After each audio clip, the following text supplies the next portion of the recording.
baseball players are superstitious. There's voodoo in the air. Couple hits in the ball game, they won't change their underwear. Well, they'll trust their fate to good fortune, no matter the cost. And the greatest good luck jinx of all was Charles Victor Faust. It was the summer of 1911 when a lanky lad off the Kansas farm offered Giants manager John McGraw the service of his right arm. Now a fortune teller told Charlie, if you pick for the Giants, they'll win the pennant.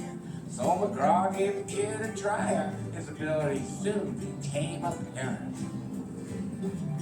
He had a triple windmill windup, something you only see rarely, and his fastball could break a pane of glass, but only just barely.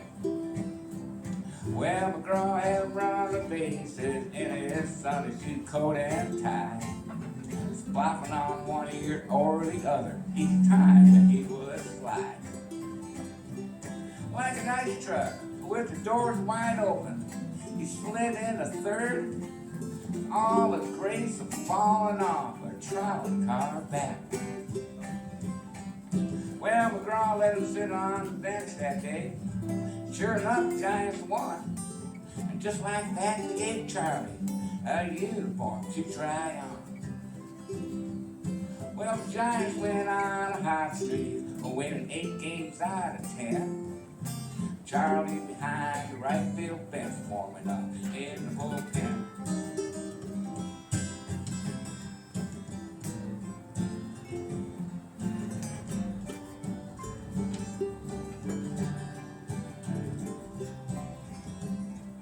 Well, back then, fans came out early, chugged a few beers, had a few laughs, watch the players warming up, maybe get a few autographs. And the star of the show was Charlie, with all his pregame antics.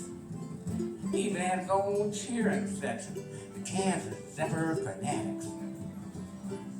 Well, the other team joined in the fun. They let him run the bases. They let him pitch some batting practice. Charlie always came up aces.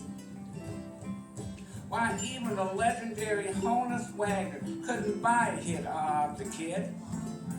No one in the park believed it was real, but Charlie did. So they told him he could pitch the 9th inning if the Giants led by a 20-0 tally, and there's 2 outs on the scoreboard. The bases are empty.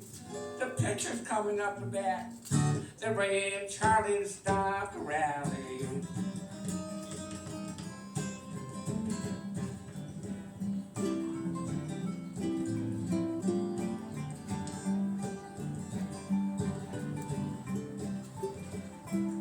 Well, the sports writers all loved Charlie.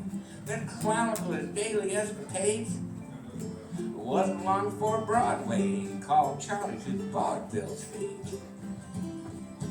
For a 25-cent ticket, 6 shows a day, theater goers heard McGraw's dark horse explain the intricacies of the game. His pantomime Christie and the big train and all his fellow baseball stars. Show him that old triple windmill wind-up, spin a few baseball yarns. Oh, but the Giants were losing on the road, so when they got back to New York, Charlie knew the team needed him. He cut his vaudeville career short.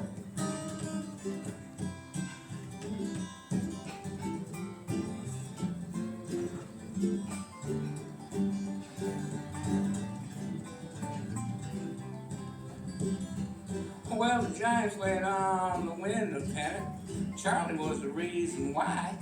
Then he disappeared from the limelight like a shooting star across the sky. He went out west to find Lulu, the fortune teller he adored. But his wedding plans went astray. He wound up in a psychiatric ward. Now the moral of this story, a lesson we all should learn. live life to the fullest. You never know when it's your turn.